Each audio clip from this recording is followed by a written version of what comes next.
Hello बच्चों, स्वागत है आप सभी का आपकी अर्थशास्त्र की ऑनलाइन क्लासेज में। आज मैं आप सभी के सामने उपस्थित हुई हूँ आपकी कक्षा 11 का चैप्टर लेकर।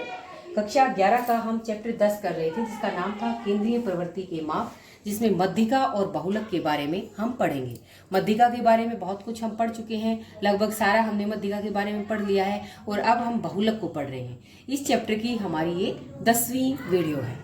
तो बहुलक को हमने पढ़ लिया था कि जो हमारी इंडिविजुअल सीरीज होती है और जो डिस्क्रीट सीरीज होती है उसके अंदर हम मोड कैसे कैलकुलेट करेंगे, ये हमने पढ़ चुके हैं। आज हम पढ़ेंगे बहुलक को ज्ञात करने की जो समूहीकरण विधि है, जो ग्रुपिंग मेथड हमारा है, उसके बारे में हम पढ़ेंगे। तो समूहीकरण विधि, ग्रुपिंग मेथड क्या होता है, इसके अंदर आपको इस तरह की स्टेटमेंट मिलेगी। ये एग्जांपल है, जैसे ये आकार दे रखे हैं 2, 3, 4, 5, 13 तक, और ये उनके सामने उनकी फ्रीक्वेंसी दे रखी है। हमें निकालना है ग्रुपिंग मेथड से बहुलक। तो कैसे निकालेंगे? समूहीकरण विधि के द्वारा। तो सबसे पहले हमें एक टेबल बनानी पड़ेगी और इस टेबल को हम समूहीकरण सारणी या समूहीकरण टेबल हम इसे कहते हैं।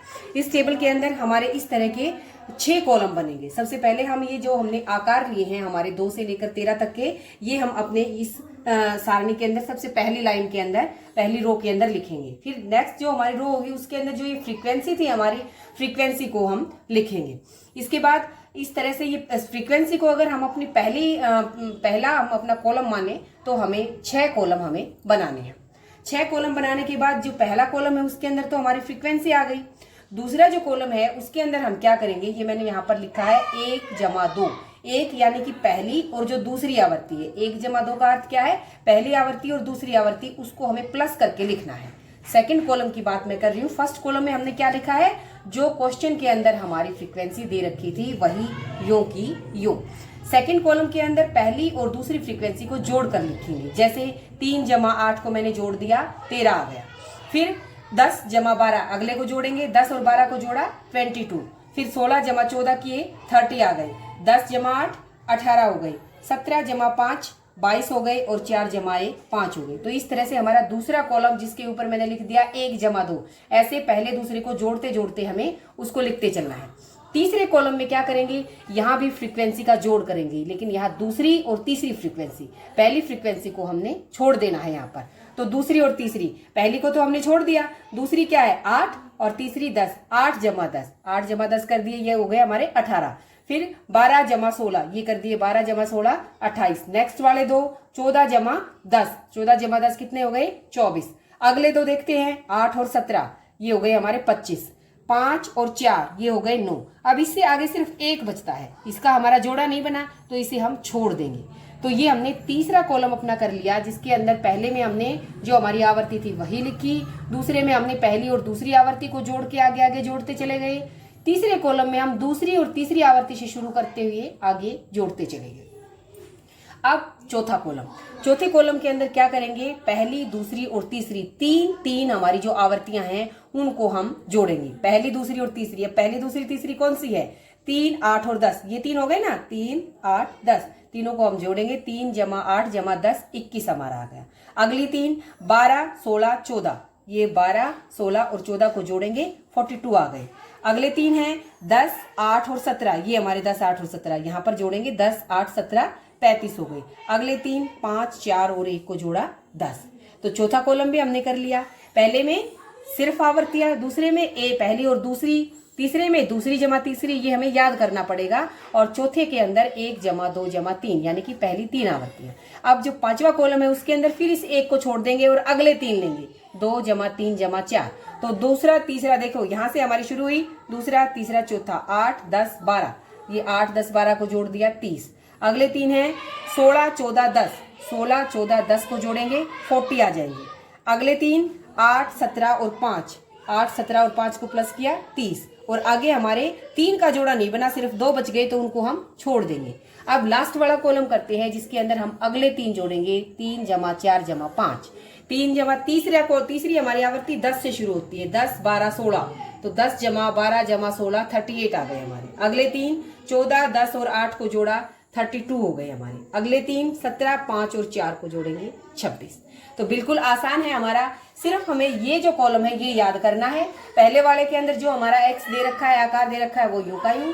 दूसरे के अंदर जो दी हुई आवर्ती है वो आवर्तियां, और फिर हमें ये याद करना है पहली जमा दूसरी, अगले में दूसरी जमा तीसरी, और अगले में पहली दूसरी तीसरी, फिर एक को छोड़ेंगे दूसरी तीसरी चौथी को जोड़, और फिर तीसरी चौथी और पांचवी का जोड़। अब अगला स्टेप क्या है कि जो ये कॉलम है, इन कॉलमों में हम देखेंगे कि सबसे अधिक आवर्ती कौन सी है, उसे हम सर्कल करेंगे।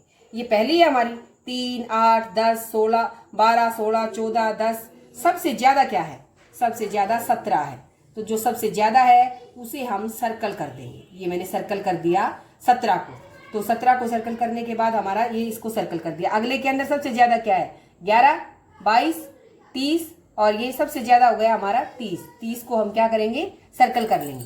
तो इसके बाद अगले नेक्स्ट वाले के अंदर सबसे ज्यादा क्या है? नेक्स्ट में 28 है हमारा, तो 28 को हम सर्कल कर लेंगे इस तरह से। इसके बाद नेक्स्ट क्या है? अगले वाले के अंदर 21 42, इसमें सबसे ज्यादा हमारा 42 है, तो 42 को सर्कल करेंगे। इसमें सबसे ज्यादा है हमारा 40 को सर्कल करेंगे। और इसमें सबसे ज्यादा है हमारा 38, जो सबसे ज्यादा है उसे हम सर्कल करेंगे। समझ में आ गया सबको? जो सबसे ज्यादा है, दूसरा पहले में हमने जोड़ किए, दूसरे में जो सबसे अधिक है उन सबको सर्कल कर लिया। अब ये जो हमारी टेबल थी, ये जो पहली टेबल है, ये हमारी समूहीकरण सारणी है।